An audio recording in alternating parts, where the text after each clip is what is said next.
So good evening and welcome to the second part of our study of White Sail by Thinley Norbu Rinpoche. And I'd like to right away say that we might go a little bit over time. I think those of you who, first of all, anybody who's read this book knows that there's a lot of really valuable and subtle points being made in this book, and with the best of my ability to attempt to unpack this, sometimes, however, it seems that it does require a little bit of space. So I hope you're flexible in that regard. And then also I'd like to say our own apology to some of the people who registered late, because even though you registered late, I should really have picked up on that. And it's only last minute that I actually checked in. And also I'd forgotten I was on Queensland time, so running late. Anyway, there's no excuse, and I just hope that everybody manages to log on without any complications. Anyway, recordings are being made, so hopefully this will be all will work out well. So far in the course of this study, we've covered up to the present chapter, which is chapter 7. We've covered up to this chapter, which is then called Love and Faith. And we're going to cover this over 2 times. So I'm very glad that all of you could join this study. And it's a privilege to be presenting this work. And we have an extraordinary person, a great realized being behind this, and also an extraordinary poetic ability. So some of the language is, I sometimes would say, uniquely Thinley Norbu Rinpoche. Rinpoche's language is it's quite special, but it's worth getting into, and I'll do my very best to present this material. So without further ado, we do first have some the praise, which I think emphasizes the uniqueness of this opportunity while briefly lent this precious human body's white sail, pushed by clean intention's gentle wind without turning back towards miserable samsaric deserts, and making the error of missing this chance, try to receive virtue's jewel by crossing the waves of ocean mind to the serene continent of the triple gems, since doing this is more meaningful than anything else. So virtue's jewel, I think, is how Rinpoche translates his name, Thinley Norbu. Thinley actually means, and it's actually Thinley, means enlightened activity, but I think it's all right. It's probably what Rinpoche means when he says virtue, and Norbu is then jewel.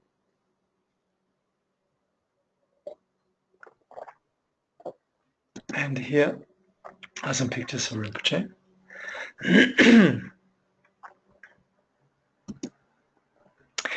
Chapter 7, Love and Faith. So I'm going to cut the video at this point, and then we can better focus on the text. So of course this is all premised on that you have read the book and are reading it and so forth. But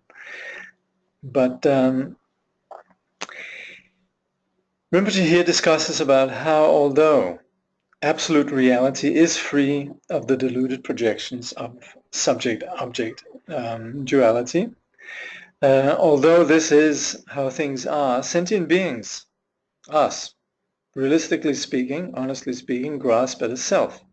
And that self projects an alien other. And when we have this self and other, there arises these dualistic conceptions, thinking in terms of what's agreeable, not agreeable. From that arises emotions, and that drives our actions, and these actions produce habit. These habits, they may be either painful or destructive habits, or they could be noble constructive habits, such as faith and love.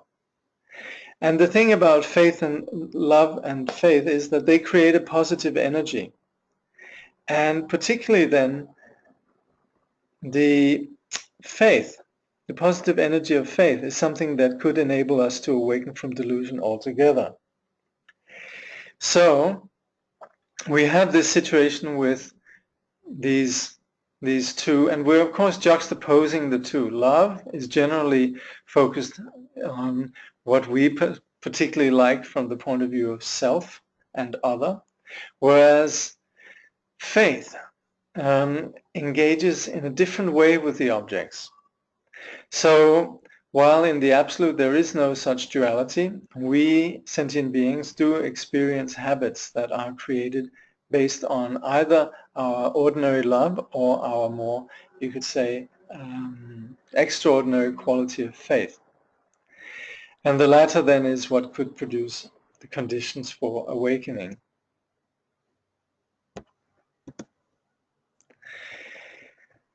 So love has sentient beings as its object. Faith has sublime beings as its object. Love enables us to give positive energy. Faith enables trust and for us to receive blessing. True faith creates vast love and limitless benefit.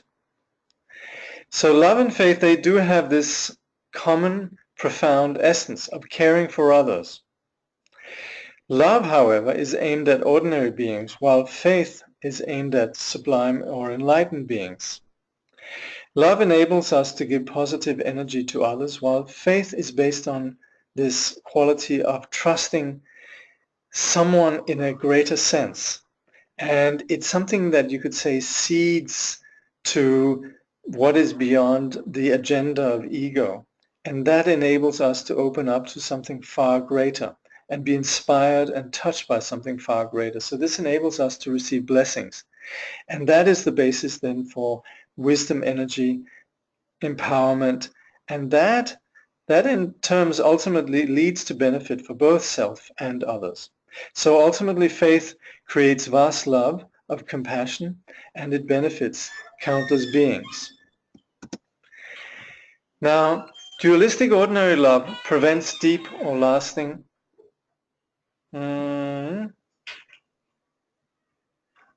Yes, dualistic ordinary love, it prevents deep or lasting love and is limited to circumstances.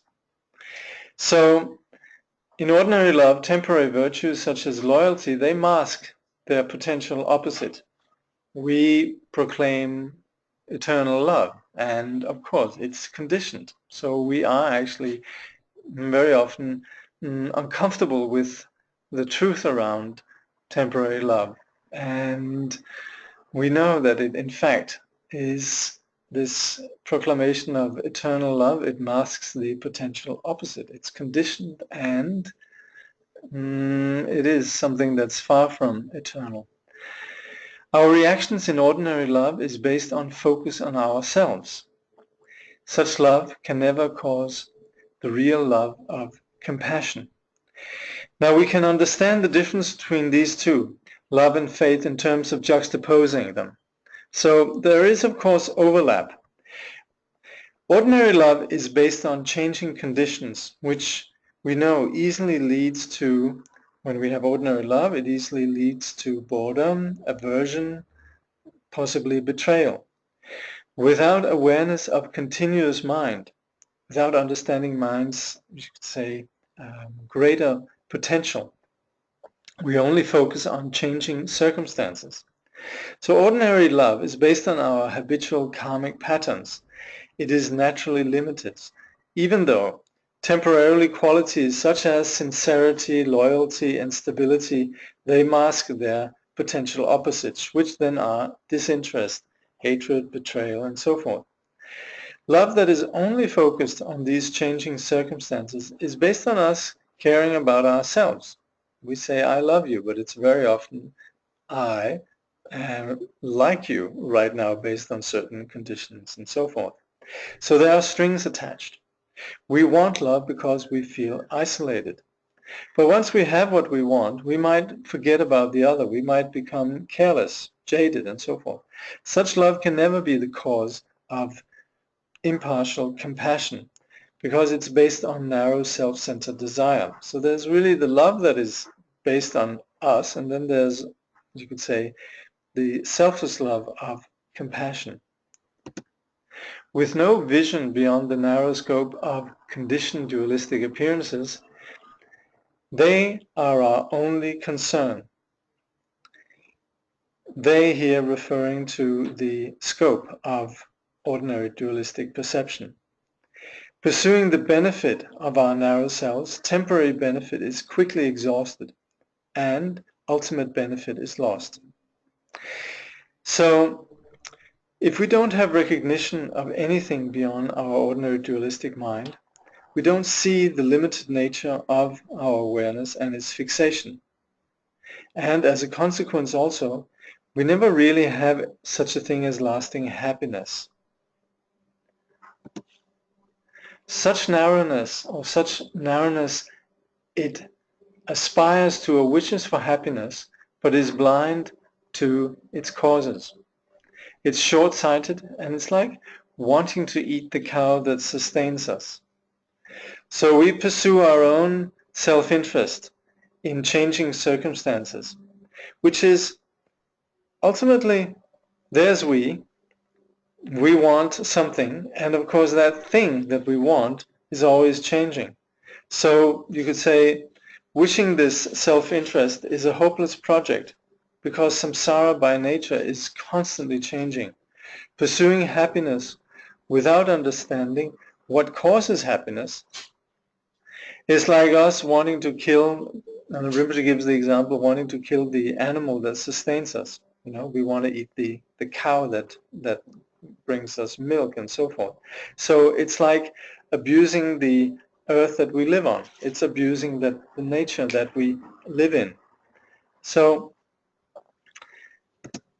understanding continuous mind enables continuous love. We're open up for a whole new dimension. Not deceiving ourselves with pursuing changing circumstances, we become stable also in our love. Understanding continuous mind, we suspect the unreliable nature of changing circumstances and we don't take them too serious. Not exhausting ourselves with running after what changes, we become less unstable, our lives become less chaotic, and love becomes deeper and increasingly loyal. In the following discussion, then Rinpoche deepens this perspective.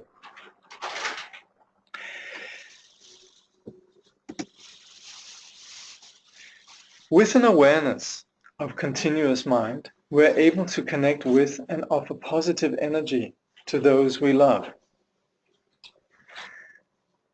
So the thing about awareness of continuous mind is that it's not transcendental, otherworldly, but it's about discovering a far greater quality of mind, which is not self-centered. And that enables us to truly provide positive energy to those we love. Such love is enduring because it's based on and touching on the unconditional. With an awareness of this continuous mind and unconcerned with changing circumstances, we will not fixate on fleeting circumstances and in this way not exhaust the intangible power that love, that true love, you can say not self-centered, but the quality of love that is not engaged in objectification or fixation, that kind of intangible quality of love, that then that is inexhaustible. So we will connect to those we love with continuous positive energy. And as Rinpoche says, this love is automatically enduring, so it is not easily affected by circumstances.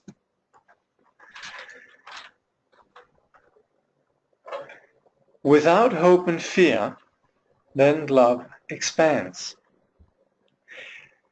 The passing moments are not unique. We don't need to grasp them. It is useless to escape from circumstances or to try to hold on to them. So our connections with others, so without the grasping fear of losing others or the dualistic hope to possess them, love can expand. So we're talking about this far greater quality that is, you could say, mind's potential, but not so much even the potential as something that can be cultivated, but really that is, you could say, love's the mind's abiding nature. So with an understanding or recognition of this nature, Rinpoche uses the word quite often, believing in, or, having belief in. And in this case then, if we have this understanding, recognition, or belief in continuous mind, if we have that understanding, then we don't need to regard each moment as unique. This is not like our only chance. This is not the only moment. It's useless to wish to escape from the momentary discomfort or pursue momentary benefit, because nothing really changes until we're liberated. As long as we're still caught in dualistic mind, we're constantly conditioned by these changing circumstances. And so it's pointless that we want to have to get away from momentary discomfort, or it's pointless for us to hang on to some momentary pleasure. So in this way, when we're relating with others, there's a sense of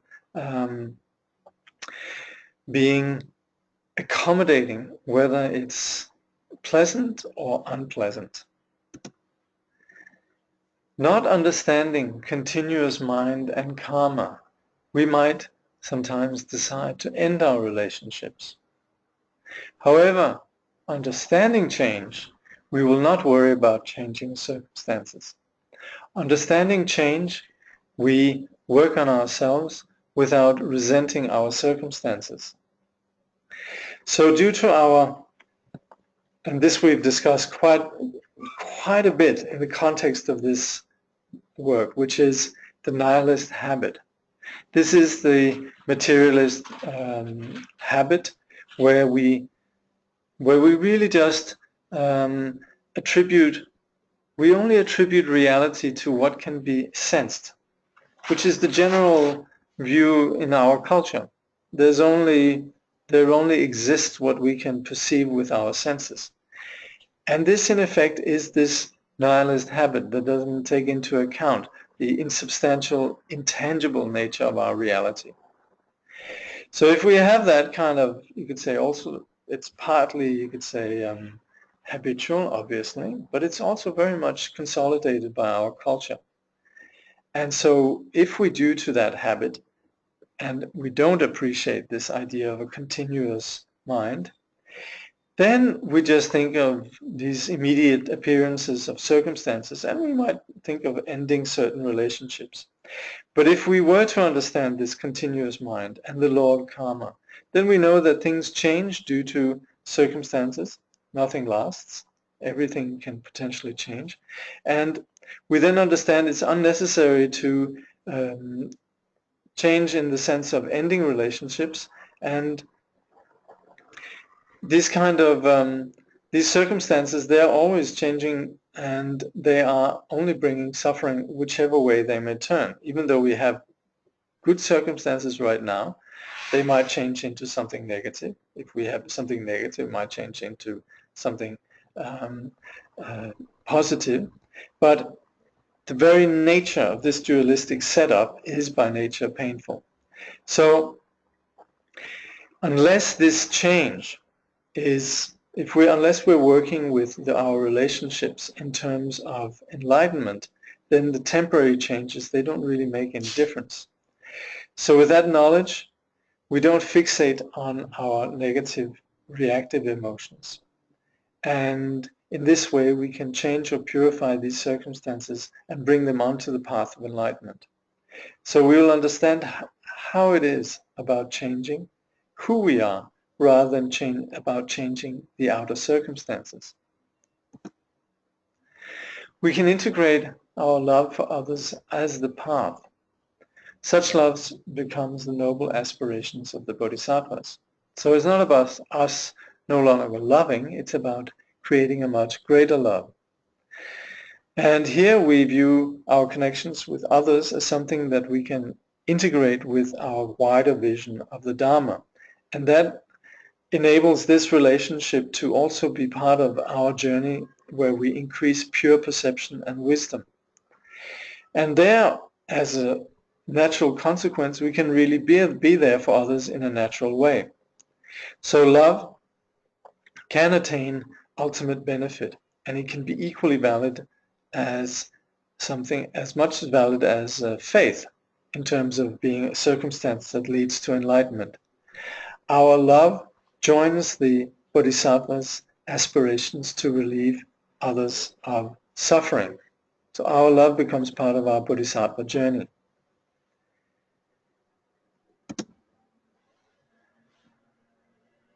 Human rebirth is essential. We should join our family love with Dharma, establishing future connections and faith. Parents and teachers should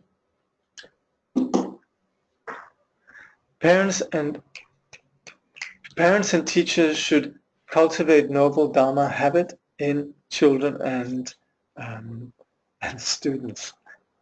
So as long as we're in samsara, human rebirth with its intelligence is essential to connect to the Dharma. This is not really about hierarchy, like humans are better. It's just they possess certain qualities that are essential for the practice of the Dharma. So the source of this intelligence is continuous mind, which gives rise to all appearances. So we have a wide range of experiences from confused samsaric projections to the wisdom phenomena of enlightenment. This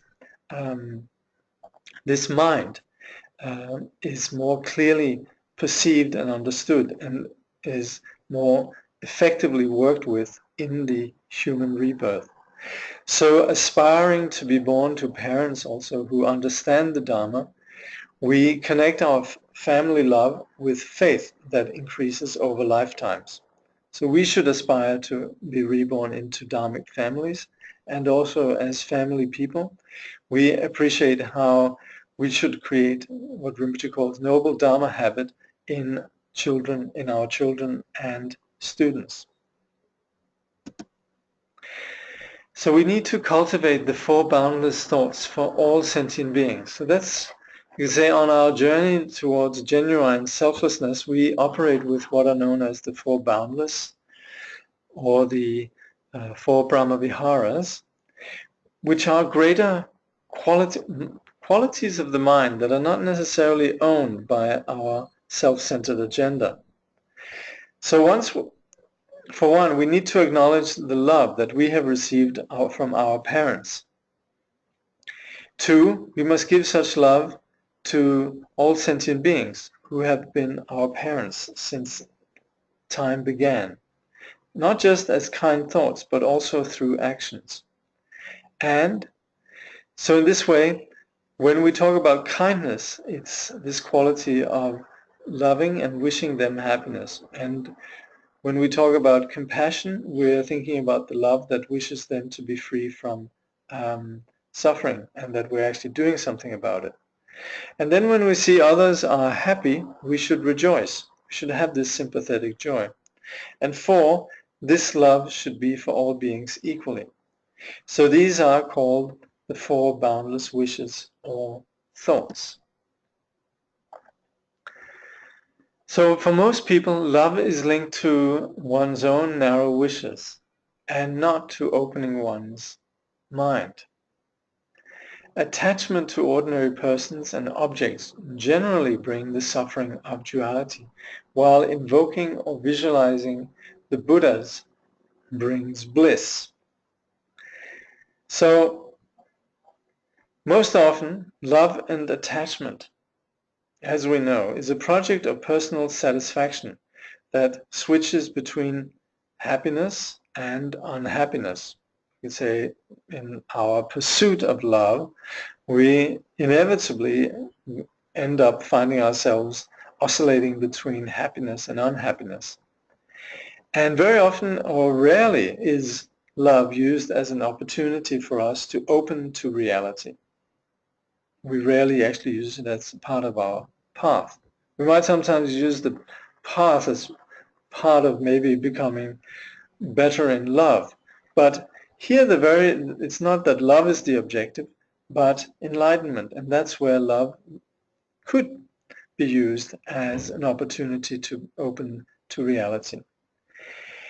So the best company, so in terms of our ordinary love, we're very often left just going back and forth between a bit of happiness and unhappiness. Now, going alternatively, rather than focusing on the objects of ordinary beings, if we focus on the objects of what we would call the spontaneously present Buddhas, that's very different. Ordinary company and objects of dualistic attachments, they cause suffering, while the awareness of the unchanging non-dual Buddhas brings great comfort. Now this is a really important point in terms of, you could say, those who are on the path. And this is not a moralistic command to stay away from people and just spend time visualizing Buddhas, but it's rather an injunction or an encouragement for us to observe the dynamics of our ordinary mind and what can be done with it. We have these choices, and appreciating the ultimate benefit of practice. So the presence or absence of attachment is what makes phenomena pure or impure. Stainless emptiness, the wisdom that sees reality and the nature of reality, such stainless emptiness as inseparable from deity is what liberates us from attachment and dullness. So here the word deity is not seen as particularly just what we might think in terms of some entity, but rather it is the quality of enlightenment. Like Rinpoche has talked about earlier, deity is synonymous with wisdom. It's synonymous with Buddha nature. So Rinpoche here then says, even though we may appear to be involved in worldly activities, if we have recognized that all phenomena are the unattached, free, and open appearance of awareness, everything is liberated. So the antidote for attachment is this knowledge of substanceless, empty reality of phenomena. Of course, when we talk about emptiness, we talk about two kinds. One is the conceptually understood emptiness, which we understand through logic, and that's very, you could say, easy enough to understand. But of course, what we are also proposing is to realize this in a deep way. And so, in terms of understanding emptiness, this is something that paves the way for realization. So emptiness is not an object of grasping, and it is the ground for undiluted perception and what Rinpoche calls then appearances such as luminous clarity of deity. So this is the opposite of heavy grasping, which causes the impure phenomena of attachment. So we have the choice between these two. One is to settle in undiluted, you could say the abiding reality of you could say the nature of phenomena, the nature of our reality, which is deity, the luminous clarity of deity, or what we have done since beginningless time, focusing on this heavy grasping that causes the impure phenomena of attachment. So, recognizing this luminous appearance is what liberates us. Okay, at this point we are actually halfway. Like I said, we might go a little bit over time, but just if at this point there's any questions, there's not actually any right now, so I'll just keep going. But you can ask questions if you wish, and you just type them into the question box, which should be on your little widget. Okay, we'll keep going. But if you at any point you have questions, just type them in. We can change ordinary self-seeking perceptions into pure, selfless perceptions. This is, of course, what we're doing with the path. Such purity possesses the inseparability of wisdom qualities and great empty openness. This is very important. This is, you could say, the unity of what we would call Buddha nature and emptiness. This is a very important point, especially as we approach Vajrayana. Phenomena, our reality is not something that can be grasped. But at the same time, this reality possesses such limitless qualities of wisdom, strength, kindness, compassion, wisdom, and so forth.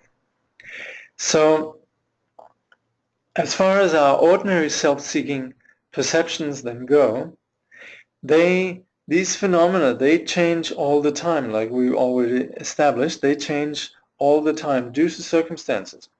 So, practicing the path, we can proactively change these phenomena, which is what we do with the initial knowledge of dependent arising, understanding karma, understanding the nature and the reality of emptiness, and so forth.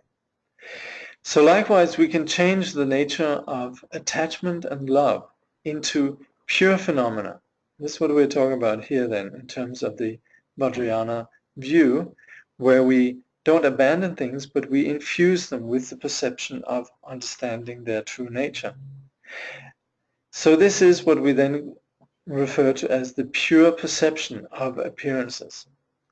So loved, used, or applied with the vision of faith, this changes self-seeking love into selfless love. Pure perception of deity, as we have it in the development stage, increases wisdom qualities, and meditation on the perfection stage or the dissolution stage, this releases attachment into immaculate, empty essence of the deity, of the nature of reality. Now these two is thus, or rather this, you could say, this essence of deity is the inseparability of ceaseless, unceasing wisdom, purity, and great openness. So we have actually in this single paragraph, which is page 111, second paragraph, we have in this single paragraph the heart of Vajrayana view and practice. When we grasp and label phenomena, they lose their truth. We don't actually properly experience reality when we objectify or grasp and label them. Wherever we have samsara, we have the possibility of nirvana. With no grasping, we can transform phenomena on the Vajrayana path. So anything can be constructed as true by confused mind, and this is where we grasp at them. Yet, when we objectify and label these phenomena, if we analyze and look, we can see how this labeling is completely deceptive, how phenomena don't possess any inherent truth or existence. Thing is, wherever we have samsara, we have the possibility of nirvana, in that wherever we have delusion, we have the possibility of eliminating this delusion and of transforming ordinary phenomena into wisdom phenomena. This means that even if we grasp at phenomena as permanent and so forth, if we actually recognize the impermanent nature of phenomena, then we're already beginning to be wary of the actual nature of phenomena. And if we understand the emptiness of nature of phenomena, if we understand their intrinsic purity and so forth, we are cultivating wisdom phenomena. So with such a view, we can practice and accomplish the Vajrayana path of phenomena as deity. If we understand this nature of phenomena as intrinsically empty, as intrinsically transformable, as intrinsically pure. So when there is no grasping at conception, luminous clarity manifests. If we're not caught up in our ordinary habitual mind, if we're not caught up in dualistic conception and so forth, if we're somewhat processed through the practice of meditation and the path, then the luminous clarity naturally manifests. And Vajrayana discipline is then releasing our ordinary perceptions into light, as Rinpoche calls it, without attachment. Dualistic mind cannot be the basis for enduring faith, as it changes. So this we've seen. Attachment to our dogmatic beliefs in appearances as solid prevents us from being able to transform ordinary perception into pure wisdom phenomena. So this dualistic mind cannot be the basis for enduring faith, as the projections of dualistic minds inevitably change. If faith is based on an object, on something that we perceive externally, when the temporary phenomenon changes or ceases, then our conditioned faith also changes, and we discard our faith. And this we've seen. We have very often had faith in external phenomena, other people, other things, and so forth. However, if we stubbornly continue through our attachment to our projections, to our cultural, you could say culturally conditioned materialistic beliefs, and we only believe in the superficial aspect of appearances as tangible phenomena, then we overlook wisdom mind, and we cannot fathom what we cannot perceive beyond what we believe in terms of our delusion. So we don't really look beyond appearances. We don't fathom or understand, realize or intuit wisdom mind. And we're trapped in the dogma of our disbelief. This we very often have with people who would declare, I believe in nothing. So there's a dogma that's taking place there. This dogma prevents us from increasing luminous perceptions and transforming our ordinary perceptions. So dualistic mind lacks the positive energy that can appreciate wisdom. We will not recognize this positive energy, neither in ourselves or in others. So just like unclear and agitated water cannot reflect the moon, ordinary fragmented dualistic mind can never reflect inconceivable wisdom qualities. We won't be able to recognize these qualities, neither in ourselves nor in others. Some aggressive and alienated individuals can be painful to spend time with. So we need to understand the cause, which is that beings like that have been disconnected from pure spiritual love for many lives. So others reject them because of their heaviness and aggression. So this is something that we can see in others. Sometimes we can maybe see it in ourselves. And as Rinpoche says, if we only have pessimistic disbelief, the qualities of disbelief and pessimism will arise. So we're creating these conditions and perpetuating these conditions. The positive energy of love and faith of sublime beings arises from pure wisdom and radiates and benefits others with connection. So as far as our path goes, we have many methods for increasing positive energy. And the most powerful are then the love and faith that arise from primordial wisdom energy. So this is something that we, practicing the path, that we generate. eliminating our ordinary confusion and discovering the qualities of innate wisdom, and also cultivating these qualities through faith and devotion that allows for blessing. So through connecting through faith, this vast mind, or rather connecting with this vast mind through faith, the qualities of wisdom energy can flourish. Such energy permeates those around, and even in dire circumstances, bodhisattvas still radiate and transmit loving, positive energy. So in our own personal experience, we can see how us cultivating these qualities affect others, and we can also see it with sublime beings, and we can also read in the lives of great bodhisattvas in the past how when they were subjected to difficult circumstances, how they were able to handle these circumstances and bring them on to the path. Without faith, we only have fear as our companion at the time of death. So when we gullibly believe in this material reality, we will die helpless like an animal, and the only thing there that really is sort of permeating the moment is our fear. So as we grow old, we might seek, so as a consequence then, when we're growing old, we might seek another pathetic and powerless person to rely on for company. Very often we can see this in our culture, that all there's left to do really for someone who's old and approaching his death is just the company of others. And they in fact don't really provide a refuge. They're just equally lost and unable to really provide any clear guidance. So seeking superficial satisfaction instead of increasing inner energy, at that point we're not going to stop our patterns of delusion. As nihilists, we don't want to know about death, and out of fear we avoid thinking about it.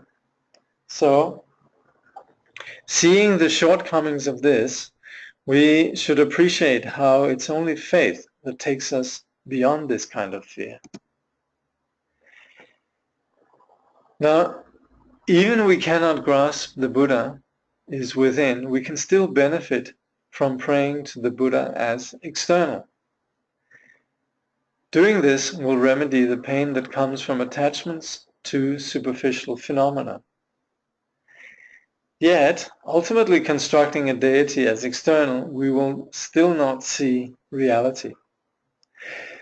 So, this actually enables us to appreciate what happens very often for persons who have a religion, a theistic religion, how they actually find some comfort in the external deity.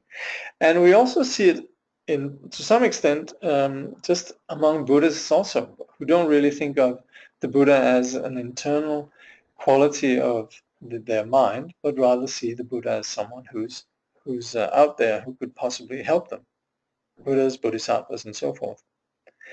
So this is, you could say, there's nothing wrong with that, and it's really good actually. It relieves the pain at the time of death, the anxiety and fear and so forth, but also at that point we don't see the ultimate reality.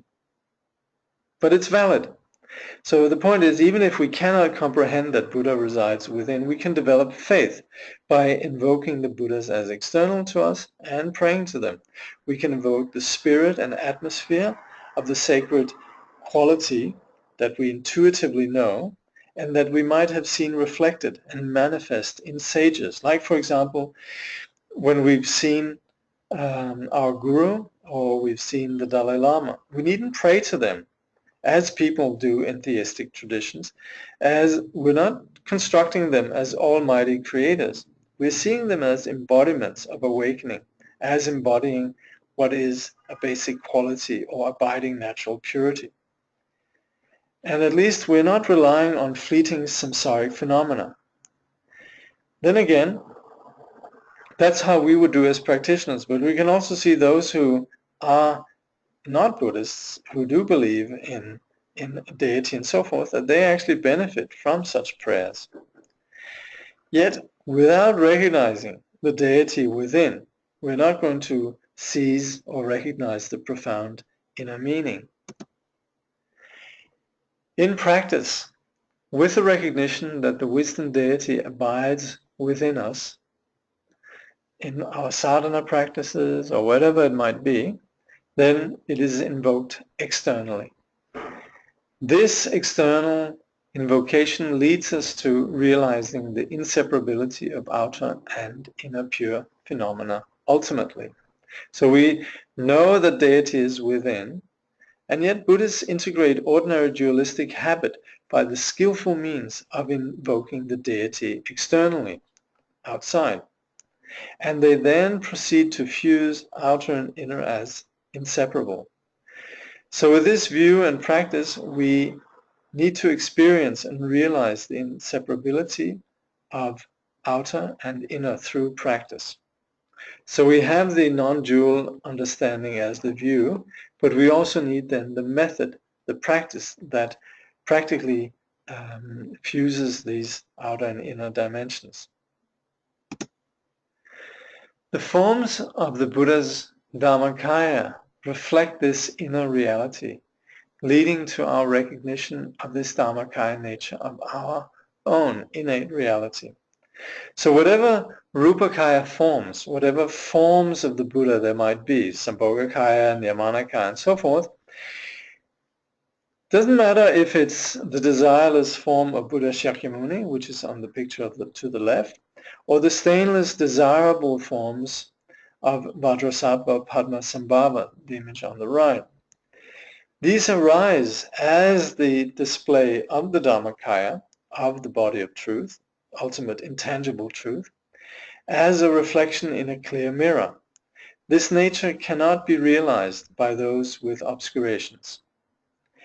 However, through the condition of sublime teachings and methods such as faith and devotion, such manifest reflections, such as the Rupakaya, the form bodies, may be seen to indicate the intangible reality within.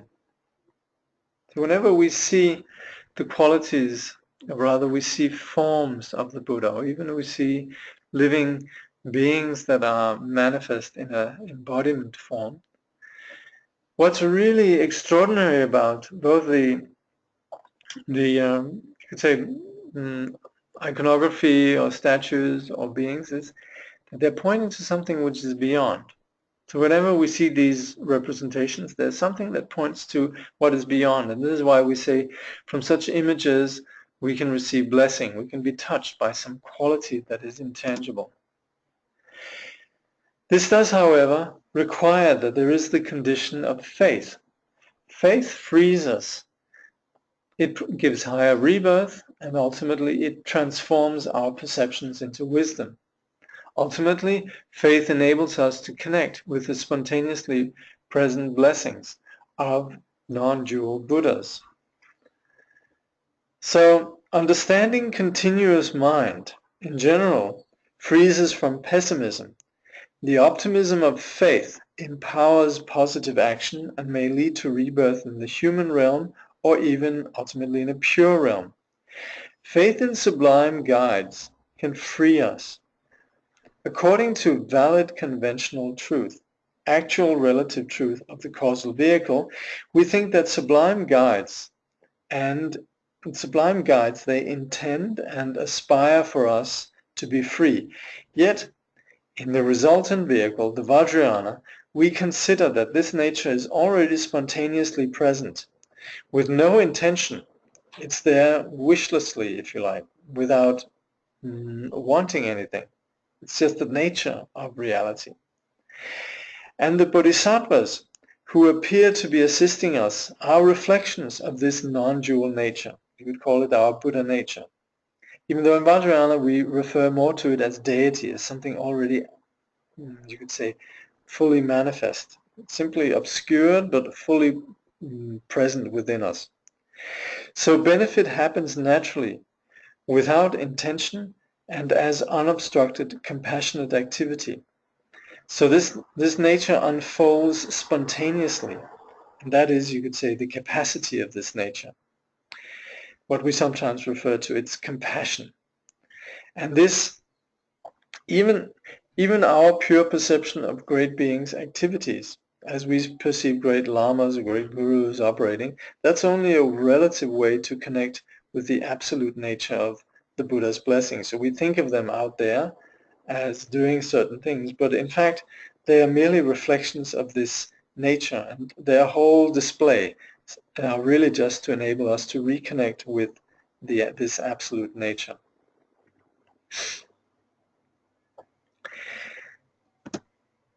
As nihilist idealists, we might want equality between all, but inequality is unavoidable. And as Tongse Khyentse Rinpoche says, sorry, that acronym there means Tsongsa Jamyang Khyentse. As Rinpoche says, you cannot fix samsara. So we, in our society, the best we have is this sort of a democratic, idealistic belief in equality, and pursuing these kind of social and political ideals, we might impose this belief or project it onto the path, insisting that everyone's equal. But of course there is difference between beings in samsara. There's also difference between the beings in samsara and the beings in nirvana. So for that reason then, when we have this kind of inequality notion or ideal, we might actually choose to not have faith in others, such as faith in the Dalai Lama or the gurus or sublime guides. Such we might not accept that there could be anybody who's superior. And such persons might say they want equality for everyone. But the thing is, if we look at our reality, there is always difference between beings due to these unavoidable conditions. And so this leads to conflict, this leads to suffering. And so Thinley Norbu Rinpoche's own son, Tongse Khyentse Rinpoche, also makes a point here where he at one point says you cannot fix samsara. Now, the ambition and narrow worldview of ordinary intellectuals generally prevent them from receiving any blessings. And this is you could say, the condition of the modern day intellectual, which very often, you could say, comes with this nihilist or postmodern, attitude. There is no truth and there's no higher reality and so forth. And this kind of belief very often comes together with the nihilist agenda of simply just wishing to then have hedonistic gratification, personal ambition, and it all sort of comes together with this narrow scope of reality. And so in such a worldview, there's not really any notion that there could be some intangible quality of being touched and moved by greater beings, sublime beings. So in that sense, we could say they're cut off from receiving any blessings through their habitual outlook, their ego, their solidifying energy. And Thinley Norbu Rinpoche, he quotes one of the tantras where it says, "Whoever is wise about the true meaning of the nature of appearances, that wise person is close to attaining siddhi." Or, "Whoever has stable faith with a simple mind, that person is close to attaining siddhi. Whoever thinks and conceptualizes, that person is far away from attaining siddhi." So faith enables us, faith is to see superior qualities in others. So when we have faith, it's not just that we have faith in sublime beings, but we also see superior qualities in so-called ordinary beings. There's three kinds of faith. There's clear faith, yearning faith, and complete faith. So these terms are different depending on the translators. We need sublime guides to find the wisdom that we already possess. So these These three kinds of faith are, the first kind is clear faith. It's like a child that is inspired inside a temple. There's pure delight in just perceiving what is there. Yearning faith is the wish to emulate sublime beings in acquiring similar qualities.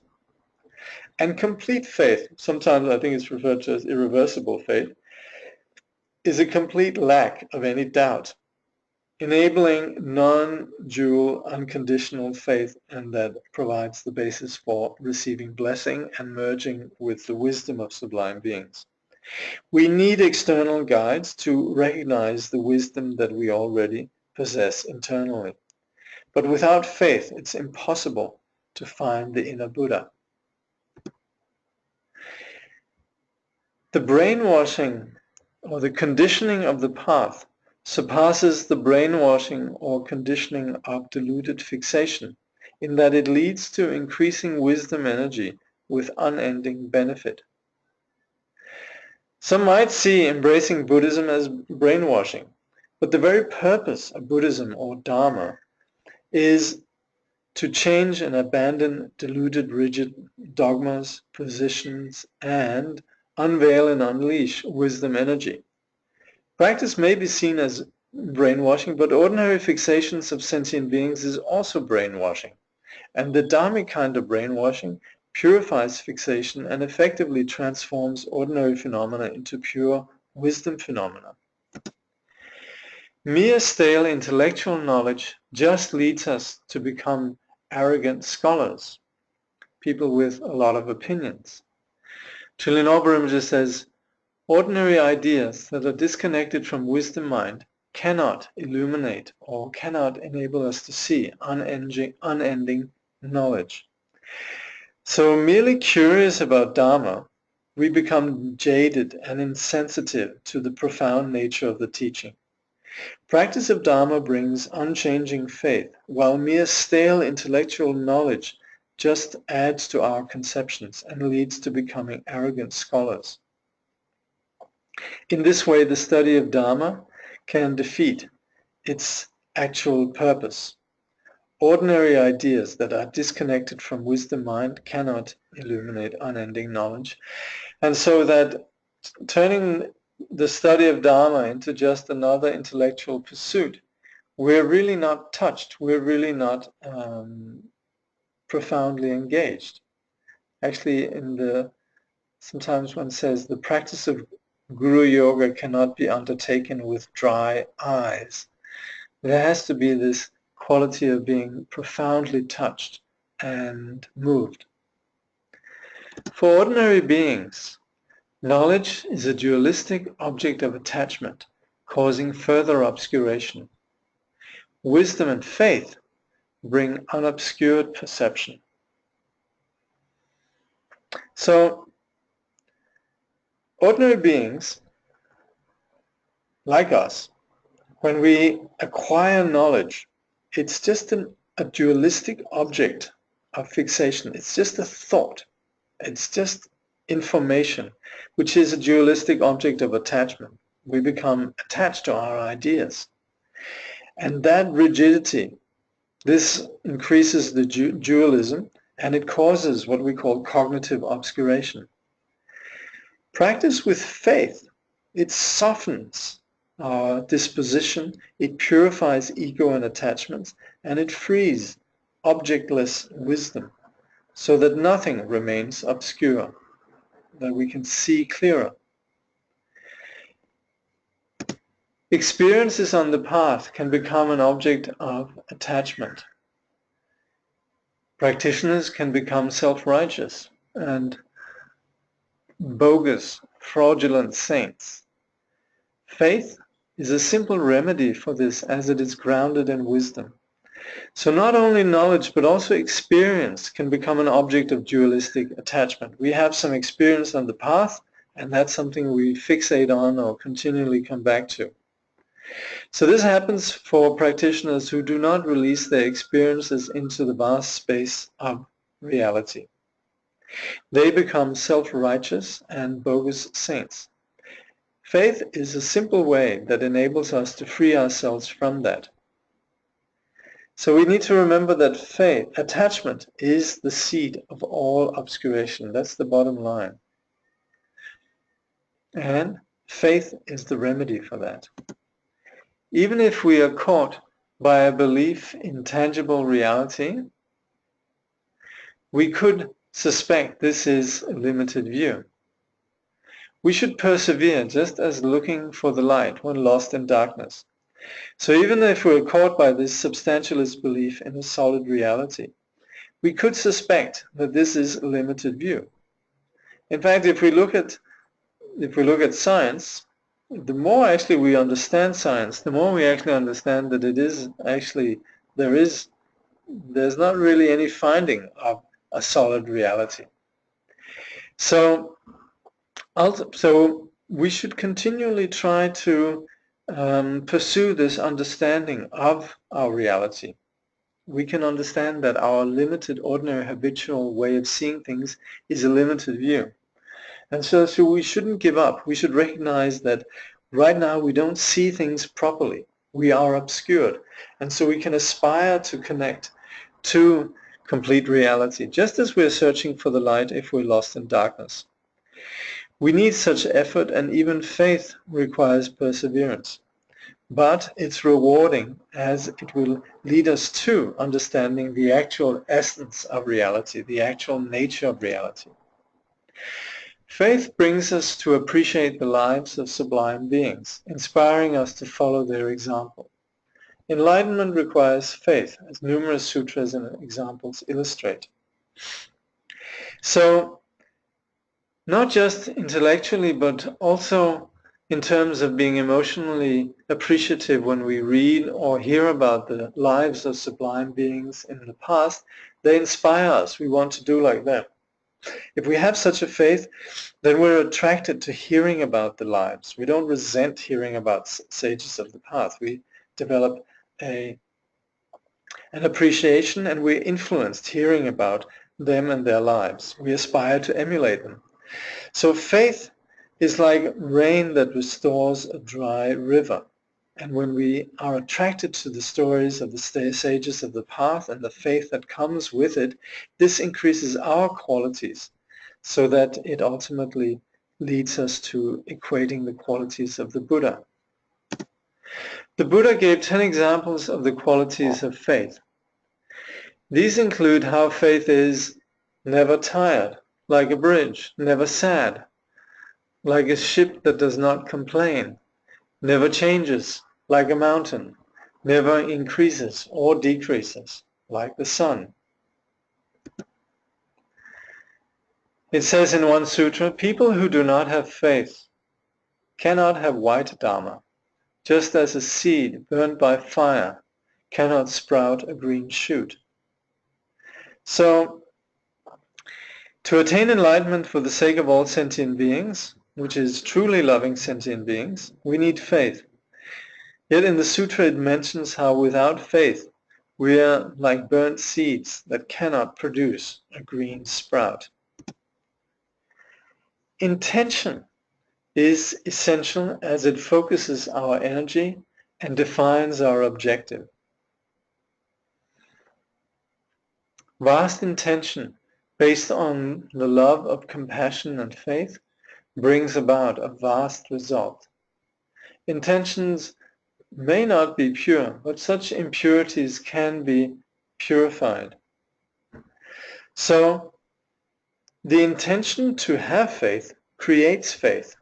A clear intention is essential as it focuses our energy and clarifies where we're going. Without such an intention, our energy is lost. So we aspire, we put our minds to something, and we are heading in a particular direction. That's the intention. It focuses. When our intention is narrow, the result will reflect in being narrow. Vast intention draws on limitless mind, and it can't be stopped. It's inspired by all circumstances. We can see this in the life again of sublime beings. Their life and their experience inspired them to continue. A wish to help others through love, inspired by faith and the wish to unite with sublime beings, free from the wish for reward and credentials, that we actually practice, not just for our own sort of reward in terms of who we are and what we can say we are. If it's free from that, if we're genuinely wishing to help others through love, on the basis of such vast intention, then the power of this intention, they will accomplish our aims. Now, of course, we're not perfect from the outset. So the shortcomings that we might encounter in terms of our noble intentions, we might have some presence of pride or conceit. It will become evident as we practice the path through the teachings and so forth, and through the blessings of a wisdom teacher, then we'll recognize and be able to transform these shortcomings. So nihilist belief in the importance of temporary feelings may lead some people to lose faith if they do not have pleasant feelings through the path. So we might approach the path in terms of practicing the Dharma to feel good, to feel better. Even though it is obvious that emotions, they always change anyway. Something like emotions, the Dharma is making me feel good. Well, as we know, anything that we've ever done that was all about me and me being pleased, it always by nature changes. So that kind of approach is obviously not going to work. So if persons approach the path with that kind of attitude, then they might actually lose faith if their sort of positive emotion goes away. So this comes from the nihilist belief that is very attached to temporary feelings, emotions, and so forth. This is the ordinary, you could say, hedonistic approach that, whatever I'm feeling, that's really important, and so forth. So the lack of belief in the insubstantial nature of wisdom is completely overlooked. So such persons might overlook how their desire and the objective of Dharma, they're incongruent, they don't match. And so that desire to approach the Dharma in that way, you could say, comes from a lack of merit. So if they stop practicing, that's not going to help either. Rather, they should, such persons, they should face the problem and analyze it, understanding what are the causes for temporary happinesses and what are the causes for enlightenment. They're very different. And so following the path, they will come to appreciate what are the causes of wisdom and also appreciate the instructions that lead to wisdom. And now Thinley Norbu Rinpoche, he gives a very profound pith instruction just here at the end. He says, emotions naturally become positive and the mind becomes stronger through the energy of intention and the commitment of faith. By not following after the first instant's negative emotion, but immediately trying to change it by thinking of Buddhas and by observing, watching, the second instant becomes positive and the first instant is gone. Mind is only deluded when it is dualistic. Soul awareness mind is emptiness and thus does not remain anywhere. By abiding in the recognition of non-dualistic mind, negativity does not exist. So the first, you could say, is very much a practical advice in terms of dealing with the content of the mind, the first two lines, and then where it starts, mind is only deluded when it's dualistic, that's more, you could say, a bit more subtle. Anyway, even from a nihilist view, both relative and absolute practice can comfort when nothing else can. So even though we might be nihilists, then we could approach the practice of the path, and hey, it might actually just work for us. Thinking of Buddhas and all of that might actually, just for an ordinary nihilistic person, just produce some positive energy. So in fact, through the positive energy then of faith, the mind, the channels, the winds, and all the things that construct our person, both physically and psychologically, they're benefited. So, practicing the path, even according to a nihilist perspective, might benefit. When disastrous and tragic events happen, no one or nothing can help, and then deity and meditation can help. So even nihilists might actually benefit from just coming across these instructions. Ultimately, if they recognize non-dual mind, there is no truly existing sad event or mind that suffers. So, if ultimately such a person recognizes then the non-dual mind, then the ultimate benefit will be there. So that's the first half of the chapter 7, love and faith, and then for the next session, please read the rest of the chapter.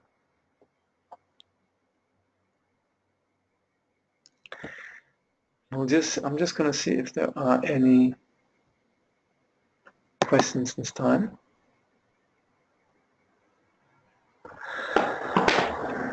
There's one question which says, what is meant by inequality in nirvana?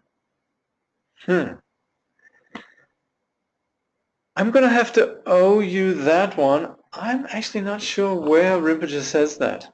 If you could give me the page number, I'll have a look.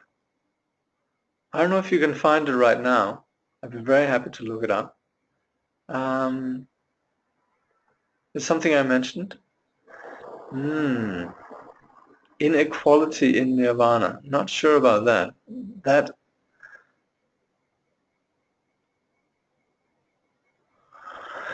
With reference to inequality of samsara, was it talking? It might just have been my.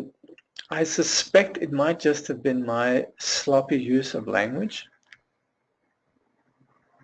See, inequality in samsara, this is the nature of samsara, is that despite what, we idealistically would want, there is inequality in samsara.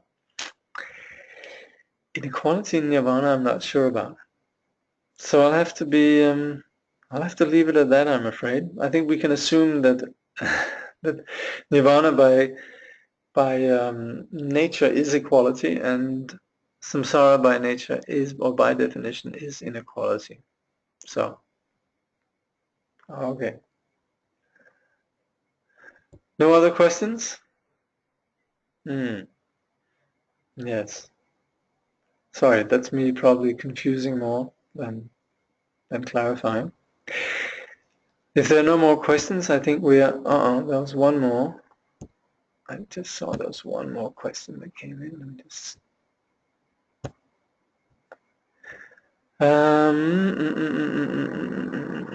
Okay, that was more a comment. So I'm glad that this was helpful. Okie dokie, I think then we're good.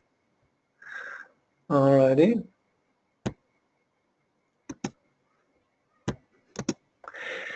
By this merit, may all attain omniscience, may defeat the enemy wrongdoing, from the stormy waves of birth, old age, sickness and death, from the ocean of samsara, may all beings be freed. Thank you very much.